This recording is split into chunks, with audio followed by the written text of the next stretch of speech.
Hi students, brilliant classes ट्रागाट में आप लोगों का स्वागत है। यदि आप नया है तो चैनल को सब्सक्राइब जरूर करें। तो फिर से एक बार ब्रिलियंट क्लासेस के यूट्यूब चैनल में आप लोगों का स्वागत है। आज मैं आपको बहुलक के बारे में काफ़ी बेहतर ढंग से समझाने वाला हूँ, क्योंकि हम लोग बहुलक के बारे में जो पढ़ते हैं एनसीईआरटी में, वो वहाँ पे वर्गीकृत बारंबारता सारणी का बहुलक है, लेकिन कभी कभी अवर्गीकृत या यथाप्राप्त आंकड़ा का भी बहुलक पूछा जाता है। ऑब्जेक्टिव में खास तौर पर इस चीज़ को पूछा जाता है। तो चलिए हम लोग बहुलक को स्टार्ट करते हैं।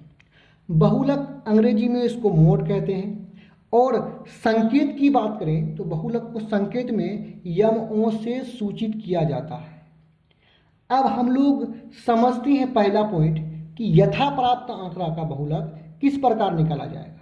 इसके बाद हम लोग समझेंगे अवर्गीकृत बारंबारता सारणी का बहुलक किस प्रकार निकाला जाएगा, और अंत में हम लोग समझेंगे कि वर्गीकृत बारंबारता सारणी का वर्ग कैसे निकाला जाएगा, जिसे 10th में पढ़ना है। बाकी यथाप्राप्त और अवर्गीकृत बारंबारता सारणी का बहुलक निकालना आप 9th में सीख गए हैं, लेकिन मैं आपको रिपीट कराना चाहूँगा। तो चलिए हम लोग निकालते हैं यथाप्राप्त आंकड़ा का बहुलक। नंबर ए यानी यथा प्राप्त आंकड़ा। तो चलिए इसका हम लोग बहुलक निकालना सीखते हैं। तो यदि बहुलक की बात करें, यानी बहुलक को संकेत से यमओं से सूचित करते हैं, इसलिए ब्रैकेट में उसको लिख दिए। तो यथा प्राप्त आंकड़ा के लिए बहुलक बराबर होगा कि सबसे अधिक बार आने वाला चरमान। यानी यथा प्राप्त आंकड़ा में जो चरमान सबसे अधिक बार आएगा उसी को बोलेंगे बहुलक। इसे हम एक एग्जाम्पल के माध्यम से समझते हैं।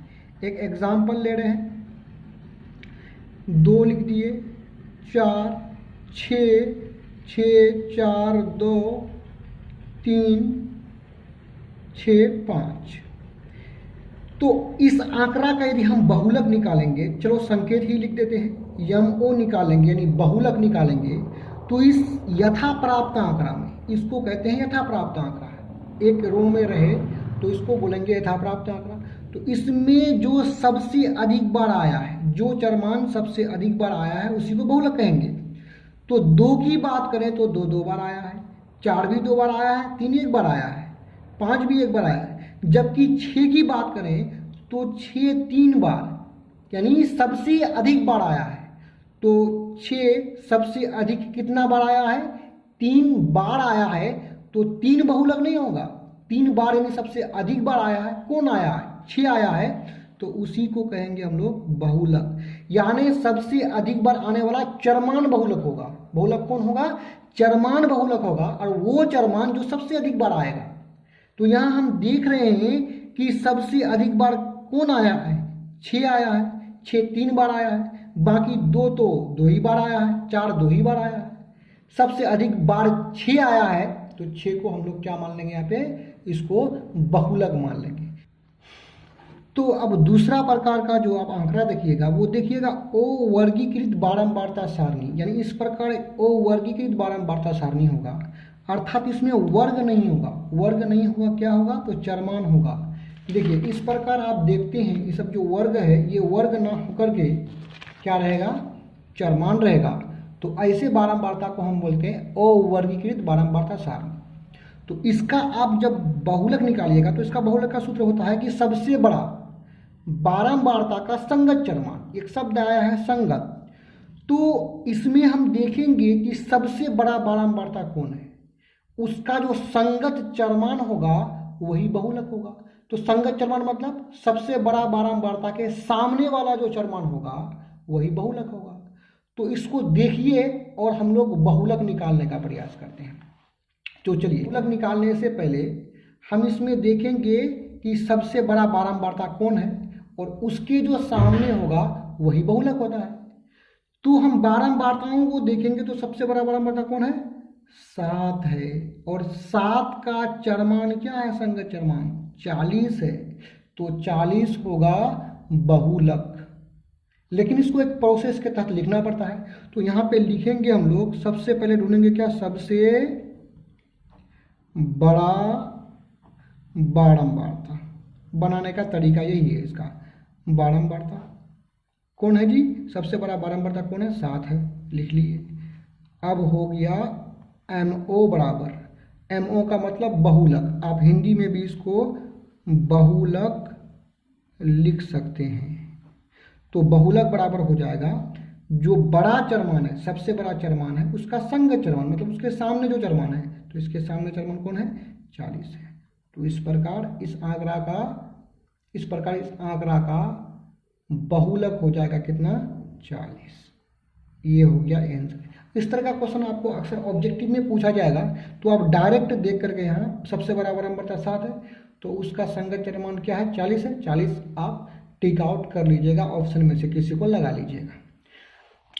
तो चलिए अब हम लोग बात करते हैं वर्गीकृत बारंबारता सारणी का हम बहुलक कैसे निकालेंगे।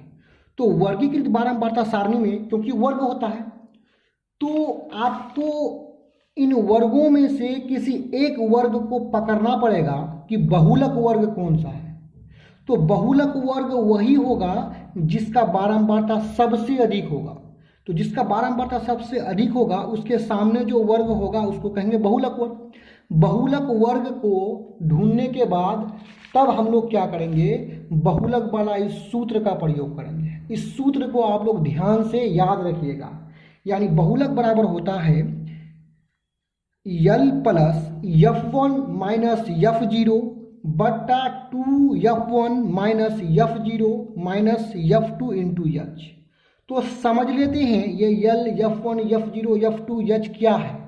तो यहाँ पे नीचे देखिए, यदि यहाँ L की बात करें तो बहुलक वर्ग की निम्न सीमा, यानी L जो है निम्न सीमा है किस वर्ग का, बहुलक वर्ग का। मैंने पहले ही बताया था कि इस सूत्र को प्रयोग करने से पहले आपको बहुलक वर्ग को ढूंढना पड़ेगा। तो बहुलक वर्ग का 2 सीमा होता है, उच्च सीमा और निम्न सीमा। तो L होगा बहुलक वर्ग का निम्न सीमा। यदि F0 की बात करें, यदि F1 की बात करें तो ये बहुलक वर्ग की बारंबारता है। यानी बहुलक वर्ग का जो बारंबारता होगा उसी को कहेंगे F1। और F0 क्योंकि 0 1 से पहले आता है, तो बहुलक F0 है बहुलक वर्ग से ठीक पहले वाले वर्ग की बारंबारता। यानी 1 से पहले 0 आता है तो हम कहेंगे 0 को कि F0 जो है बहुलक वर्ग से ठीक पहले की बारंबारता है। वहीं यदि बात करें F2 को तो 2 जो है 1 के बाद आता है, तो ये बहुलक वर्ग के ठीक बाद वाले वर्ग की बारंबारता है। बहुलक वर्ग के ठीक बाद वाले बहुलक वर्ग के ठीक बाद वाले वर्ग की बारंबारता है।